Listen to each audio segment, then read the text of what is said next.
कहा दया धर्म नहीं तन में, मुखड़ा क्या देखे दर्पण में।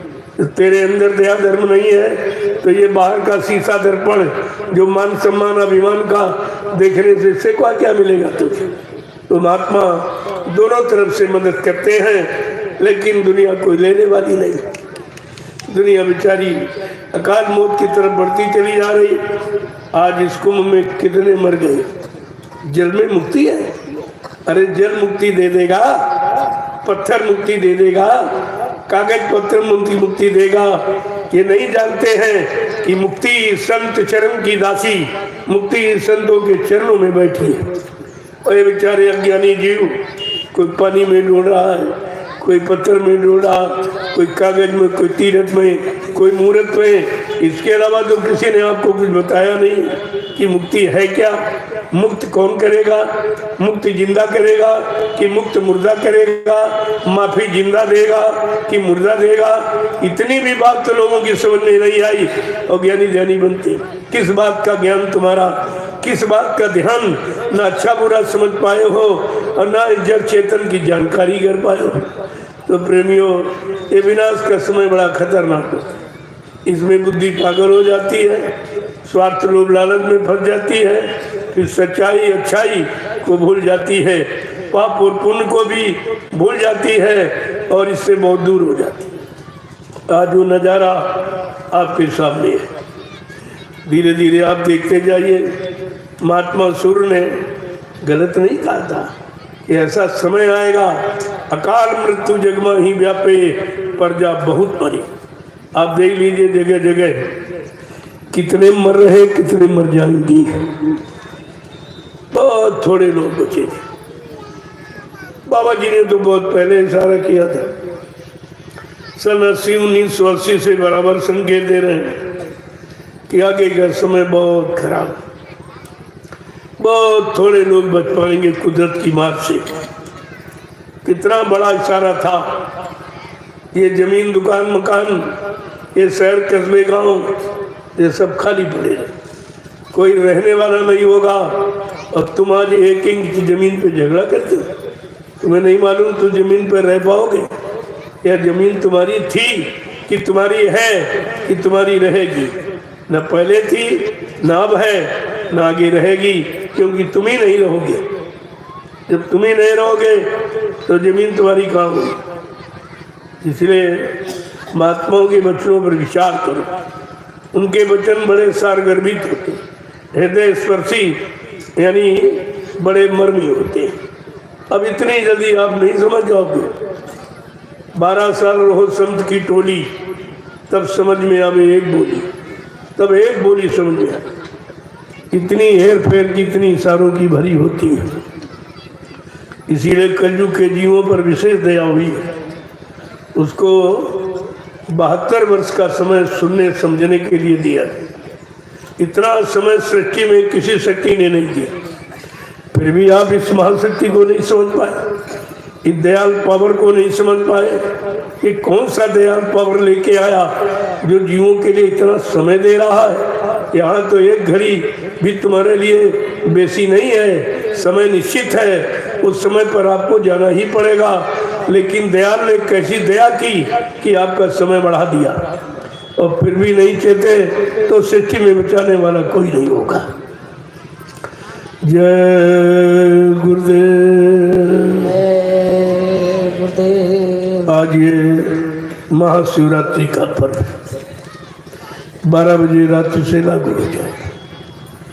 भगवान शिव ने इसी रात्रि में अपने शिव तीसरे नेत्र को जगा दिया था, लेकिन आगे का गुरु न मिलने के कारण वहीं तक सीमित रहे। रात पाट तो शिवलोक का मिल गया, लेकिन जीवात्मा की मुक्ति नहीं हुई, क्योंकि मुक्ति कराने वाले कोई संत महापुरुष उनको नहीं मिले थे। इसलिए सारी शक्तियाँ बीच के मंडलों की अपनी अपनी जगह पर रह गई हैं, वहाँ का सुख आनंद भोग रही हैं, लेकिन जीवात्मा नहीं जग पाई, तो अपनी जगह आज भी पड़े बेचारे।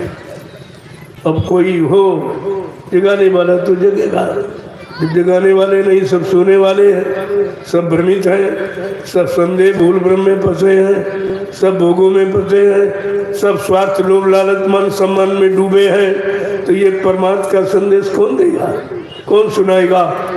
इस पर विचार करना चाहिए। इस संदेश को अपने मोबाइल में नोट कर लो और सबको सुना दो, ताकि कोई ये न कह सके कि हमें कोई बताने वाला नहीं मिला था, हमको कोई समझाने वाला, कोई इशारा करने वाला नहीं मिला, कोई अच्छे सच्चे रास्ते की जानकारी देने वाला नहीं मिला, जीवात्माओं को दोजख नरकों से बचाने वाला नहीं मिला, और परमार्थी सेवा में लगाकर अंत जन्मों के पाप कर्मों को धुलाने वाला नहीं मिला। इसलिए ये संदेश दिया जा रहा, इसलिए इसकी जरूरत है, ताकि कोई भी जीव धरती मंडल का ये नहीं कह पाए कि हमको किसी ने जगाया नहीं था, हमें किसी ने बताया नहीं था, हमें किसी ने सुनाया समझाया नहीं था। हम ये किसी को सृष्टि में कहने नहीं देंगे। सारी सृष्टि को मैंने संदेश दिया और आज भी दे रहा हूँ। ये किसी एक जाति एक दस धर्म के लिए नहीं है, सबके लिए। तो आपको भी सोचना चाहिए। अगर आपने पिछले ऋषि मुनियों के बात को समझ लेता तो हिरण्यकश्यप का विनाश नहीं होता। अगर पिछले ऋषि मुनि महात्माओं की बात समझ लेता तो रावण का विनाश नहीं होता। उतने तो आप योग्य भी नहीं हो, उतने धनवान बलवान बुद्धिमान भी नहीं हो। जब वो नहीं बच पाया तो तुम कैसे बच पाओगे? तुम्हारे पास तो कुछ भी नहीं है। और यही द्वापर में जब अवतारी शक्तियों की बात नहीं मानी गई तो राजा का विनाश हुआ, और साथ साथ में उसकी प्रजा का विनाश हुआ जो राजा के पीछे भगी। ऐसे जुर्मी राजा पर विश्वास किया जो दया से और शांति से और धर्म से, मानवता इंसानियत से बहुत दूर बैठा है। केवल भेष पर मत जाओ, अपने देश जाने की बात सुनो। ये भेष तुम्हारे देश का नहीं है, तुम्हारे देश में पहुंचाने का नहीं है। ये भेष काल नगरी का है। इन भेष के पीछे दौड़ोगे तो काल नगरी तुम्हारी कभी छूटेगी नहीं। यहीं पर जन्मते मरते रहोगे, छुटकारा आपको नहीं मिला। इसलिए अपने सच्चे देश, सत्य देश जाने के लिए संत महापुरुषों के वचनों को सुनो, और वो तुमको ये बाहरी खोल से प्रेम नहीं कराते। ये तो जो वस्त्र है लाल पीले नीले जो पहने लोग, ये तो इस शरीर रूपी कवर का, और ये शरीर रूपी कवर जीवात्मा का खोल है। वो जीवात्मा का खोल है शरीर, और शरीर का खोल ये कपड़ा फपड़ा। जब शरीर है जल जाएगा, कपड़ा भी जल जाएगा, न शरीर काम आएगा न कपड़ा कार्य। जो कपड़े के रंग के चक्कर में वो भी बेचारे फंस जाएगा, उनको भी कुछ नहीं मिला। जिसने की लिया उसने को नहीं मिला अभी तक। अगर परमात्मा मिल गया होता तो संसार की दौलत की तरफ कोई भागता, सांसारिक पदों की तरफ कोई भागता, संसारी मान सम्मान की तरफ कोई दौड़ता। लेकिन इनको परमात्मा की खबर भी नहीं है। लेना देना तो बहुत दूर, ये परमात्मा की खबर भी है।